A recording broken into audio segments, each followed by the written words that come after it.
Who am I here with? My name is Norman Robbins, and I'm not your grandpa. Awesome. I love that. So do I. What are you doing at the Republic Square right now? I came to find a young mentally retarded woman that I was with yesterday, who I gave a bath and gave some clothes to. She's supposed to be sitting right here with one of my bags and a man named Adam. Norman, are people disappearing? Not here, as far as I know yet. They are in Houston. Why are people disappearing in Houston? They're being sold, sir. They're being trafficked to other countries. Homeless people. Yes, absolutely. Some of them are not homeless. They're just in the wrong place at the wrong time and they become homeless. That's interesting. Do you mind stepping up a little for me? Whatever you want. Norman, did you just come from Houston, or how do you know that? I got from Houston. I arrived here August the 10th. I arrived in Houston on July 3rd, which was my birthday. Had some business meetings. On July 10th, I was robbed and beaten by some, what I like to call, zombies. The Walking Dead is real in Houston, downtown, as it used to be here in Austin in 2021. You can ask the next question, or I can keep talking.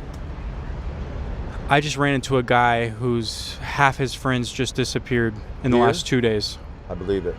And that's kind of my main, I think, quest today, is to figure out what's going on. Why are people disappearing? It's what they're smoking, sir. They call it tune. It's actually been sent to a chemist friend of mine. It's LSD 25 hard.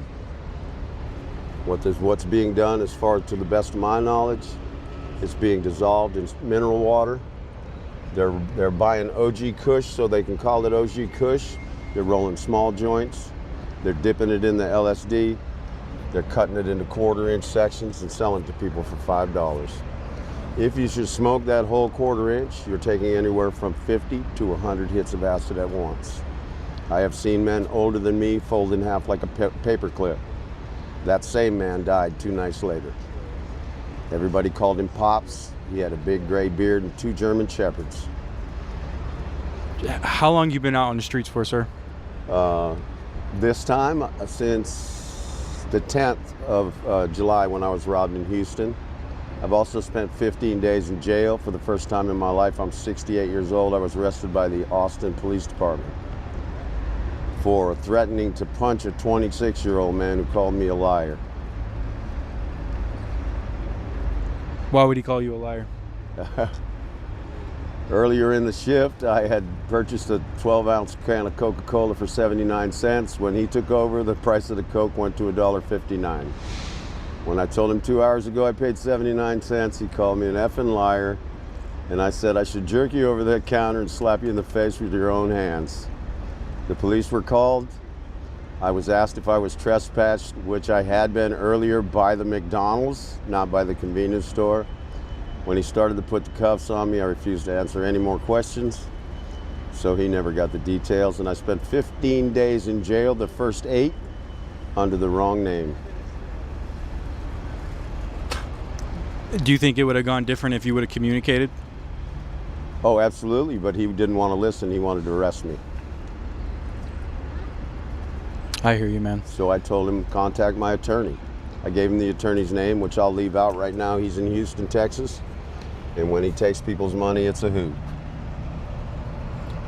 And he knows who I'm talking about. Do you think you could turn your hat backwards? I could do whatever you want, sir. It's got a name on it. Does that make a difference? How old are you? 68, sir. Born in 1957, July 3rd. You've seen some stuff. I've seen it all, except for the invention of the plane and electricity. Everything I've ever seen on a movie is true. Star Trek, when they first came out with flip phones, calling people. And my first phone was a Nextel. I thought I was Captain Kirk.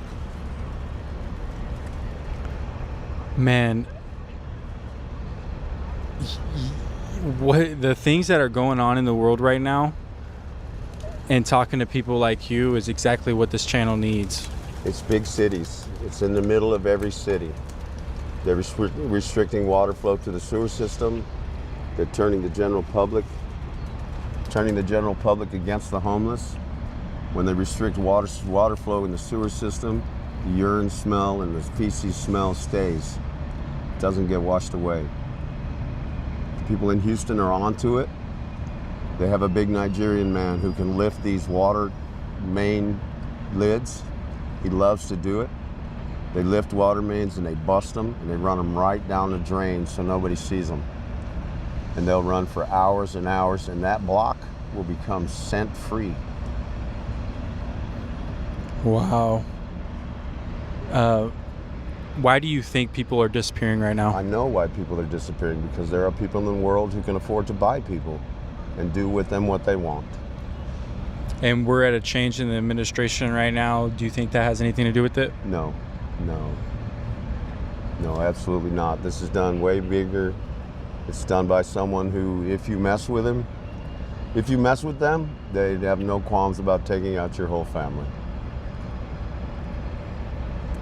And you've seen it in real time in Houston? Yes, sir. I saw it in real time. I hung out with a lady named Alice. She was 26 years old. Her father is a multimillionaire from Cleveland, Ohio. She suddenly disappeared, and 4 days later, my friend Scott got a phone call from her. She was at home in Cleveland. She had been in Liberia. Her father paid $1 million to buy her back. Man, wow.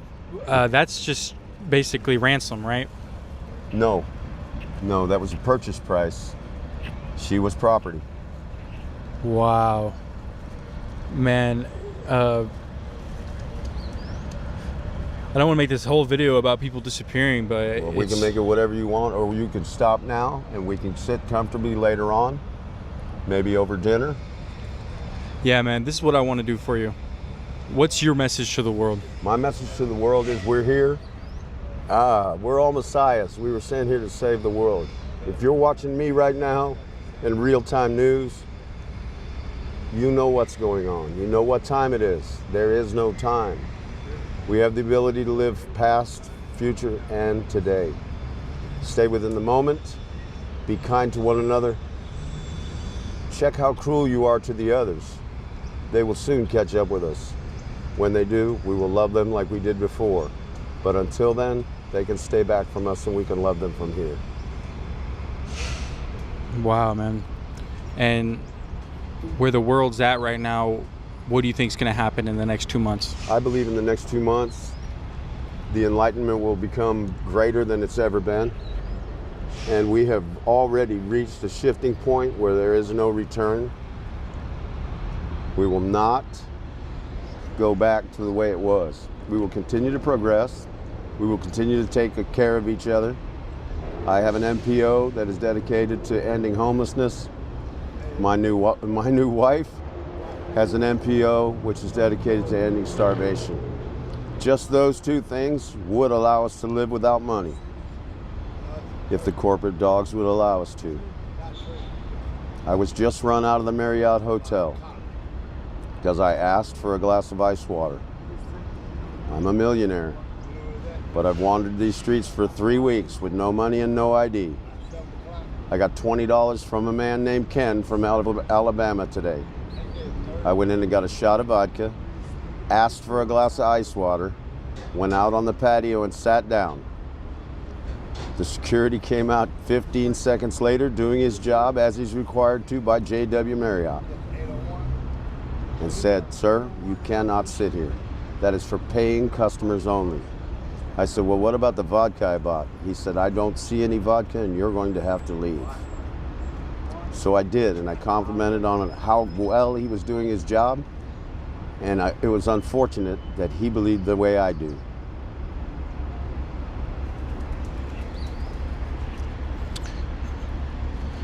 And I don't believe it's J.W. Marriott's fault. It is their management company or somewhere in between in the corporate line. If J.W. were still alive and he knew this was going on, he would roll over in his grave. Is that Bigfoot on your left arm? It certainly is, sir. Bigfoot lives in the 5th dimension. That's why we can't see him. That tattoo was done by Ed Tincher, who has recently suffered a stroke. Let's do it some justice. Put it in the light real quick. Absolutely. I have 39 tattoos. all done by that man. He has recently suffered a stroke and cannot hold a pencil anymore. I do have a new tattoo artist and 3 new tattoo studios. 1 here in Austin, 2 in Houston. Wow, man. If you'd like to stop by Pecker Woods in Houston, Woody Woodpecker be glad to do you a tattoo. If you'd like to stop by Ocala, Florida, you can see Mr. Magoo at Mr. Magoo's Tattoo Emporium. If you could spread a message with the world, what would it be? Get down on your knees. Thank God that you're here. The world is changing and it's what we've waited for. There is no tomorrow. Today is the day. Live in the moment. No matter what you do,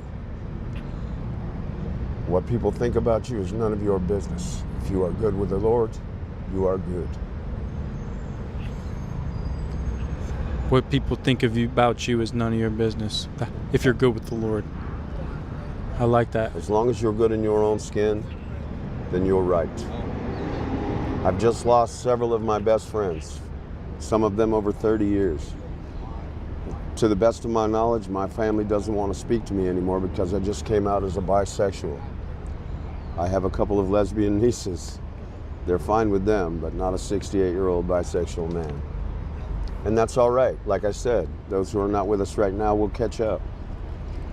I like to say on my broadcasts on the Not Your Grandpa News Network that what we'll do is we'll build you a little playground over here. You guys can hang out. We're going to make hard hands at you and blow reefer smoke and play music and dance.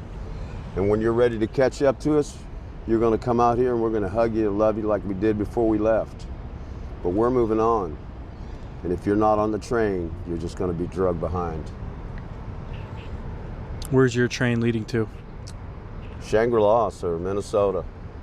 I'm on my way to see Uncle Joey. He's the front man for Wookie Foot, and his nonprofit organization is Be the Change You Want to See in the World. Wow, man. That's beautiful. So when are you going to be leaving Austin, Texas? As soon as God allows me to. I still don't have an ID. I still don't have the funds to do so. I'm granted $15, $20 every now and again by a passerby. It allows me to feed a couple people, send at least one home, me to buy a few cigars, and maybe a drink or two. I want to let everybody know, yes, I am a recovering alcoholic of 39 years.